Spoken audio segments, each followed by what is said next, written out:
I think the city has changed profoundly over the last 10 years, and it's hard to think of it as just good or bad.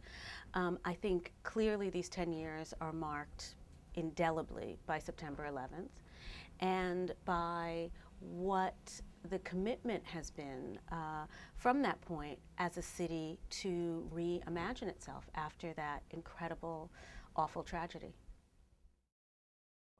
In the last 10 years, it's been amazing to see many cultural institutions in this city uh, renovate, rebuild, in some cases expand, but all continuing to make this city a sort of cultural heart of the world. To be able to come here and to, at any given moment, from the musicians playing in the subway to on the great stages of the city, or the great works of art that exist in our public spaces, to in the many museums, to the dancers, the performing arts that this city has in these last 10 years really begun to reinvent some of our cultural icons, and also been home to the growth of many fantastic new institutions and organizations.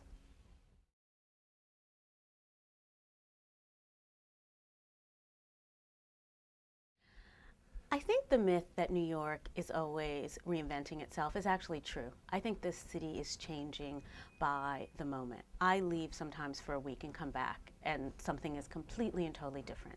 And I think that's fantastic about New York. But I also think that at the very same time, there are things about this city that never change. I was born and raised on a block in St. Albans, Queens, that is exactly the same as it was when I was born in 1965. The only thing that is different on that block are the trees. And if I look at pictures, that's the only thing that you will see that is different. So I think this idea that New York's always changing, but some parts of it don't change at all, and that's fantastic. I think that the challenge is that there are things about New York that have to be preserved. There are ways that we have to understand ourselves as an accumulation of the great history of the city that's embodied in the building, the physical spaces, how we've lived in them, how we've worked in them, how we have engaged with each other in them. And that needs to be saved. But at the same time, we also cannot be a museum as a city. We have to continually respond to who we are in the moment.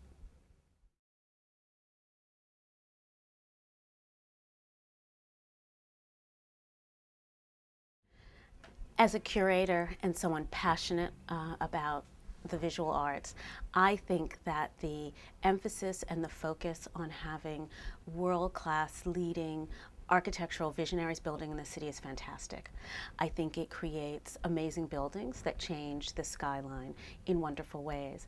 I think it also does change the way we live in this city. I think that having these amazing buildings and all of the structures, public and private, that make them happen, at its best, will create a residual effect on all those places that most New Yorkers have to go every day.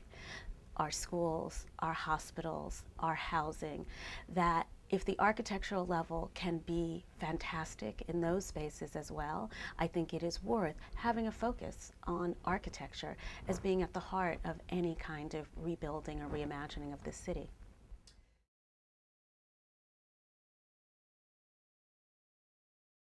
My new favorite place in the city, my absolutely the most transforming space, I think, in these last couple of years is the High Line. And I know that by saying that, I'm just drawing the chorus of many, but as a, born and bred New Yorker, lived here my whole life, except for the 4 years I went to college, the child of two born and bred New Yorkers. I feel I know this city intimately. So it takes a really fantastic space to make me see it differently yet again. And the High Line has done that for me.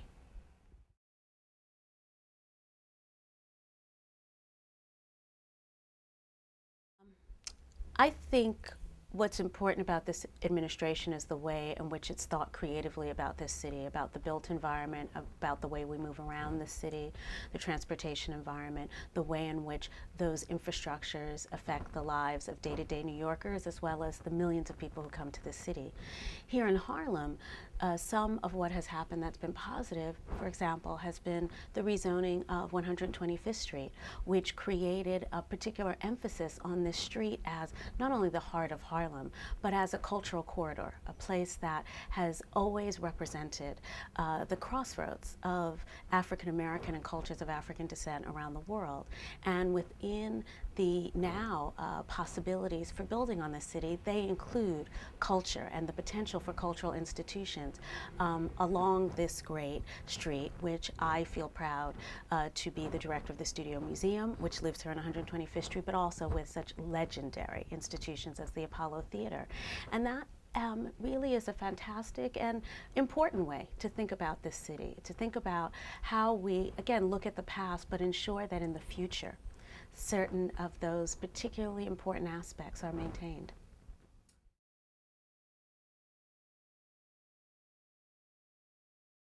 I think 3 out of 300 critical priorities would be an absolute ongoing commitment to housing for low-income people in the city, for the ability for the city to maintain its texture and its diversity, for it to allow new people to come into it and to make their lives here.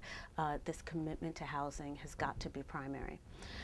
Secondarily, I think a continuing commitment to the transformation of this city's public schools is key. And third, I think that this city, which is such an engine of movement and growth, needs to continue to understand and perhaps push itself out at the forefront of thinking about sustainability for a city, that we need to be a leader, as we are in so many other things, in this movement to imagine how we reinvent our use of the very precious resources that it takes to run a city of this scope and size.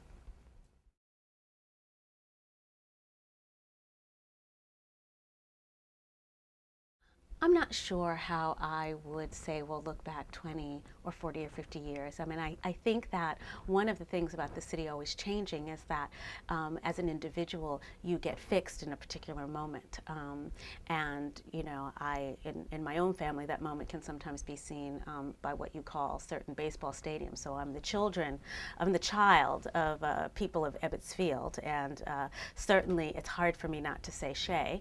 And, you know, I'm sure there are people who've stepped in the city today in which Citi Field is something that they will know and think about.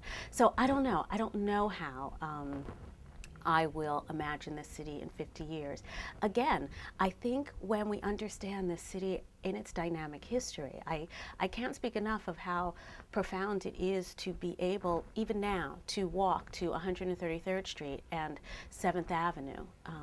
Adam Clayton Powell Boulevard now, but 7th Avenue when my father was born there 84 years ago.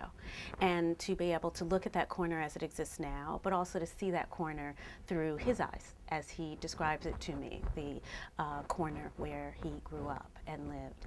Or the way in which I walk around this neighborhood of Harlem, the place where my father was born and grew up, and I can still see things that no longer exist. I walk past places and know that that was the Renaissance Ballroom, or I know that that's where my father's best friend from childhood lived, or where they went to school. And so I think in 50 years, I would like to see this city still be able to understand itself as it was 100 years ago, but also to have many new landmarks, many new places, and also I think to be able to see itself through the many people who are just beginning their lives now, beginning their lives in this city at this moment, which I think is incredibly dynamic, incredibly profound in its ability to be a living, breathing city made up of the spirit of so many amazing people.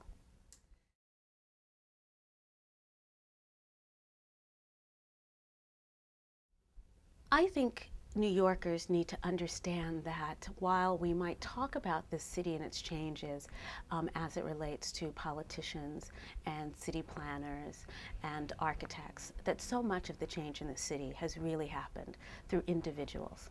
Individuals who have cared about where they live, cared about their families and their children and their neighbors, cared about their particular communities and the services that they have felt important in their community, their schools, their hospitals.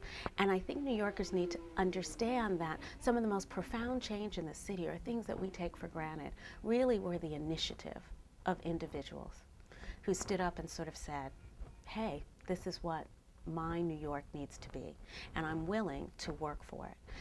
I think that, you know, we all lived with the great gifts that were given to us by people like Jane Jacobs, but there are also many New Yorkers who go unrecognized and unnamed, who saved a particular corner, who got a stoplight put up at a place of many accidents, who took lots and turned them into green spaces, people who allowed for themselves to understand that the city needs them to be its caretaker, to be its custodian in many ways.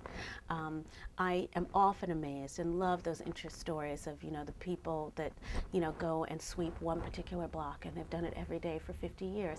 I mean, it's one of those only in New York, but exactly, only in New York. That's why New York is fantastic. So I think New Yorkers need to remember that, you know, that we should certainly give credit to those people who spend their days thinking about us in these large ways and planning, but also remember that it's our job as well.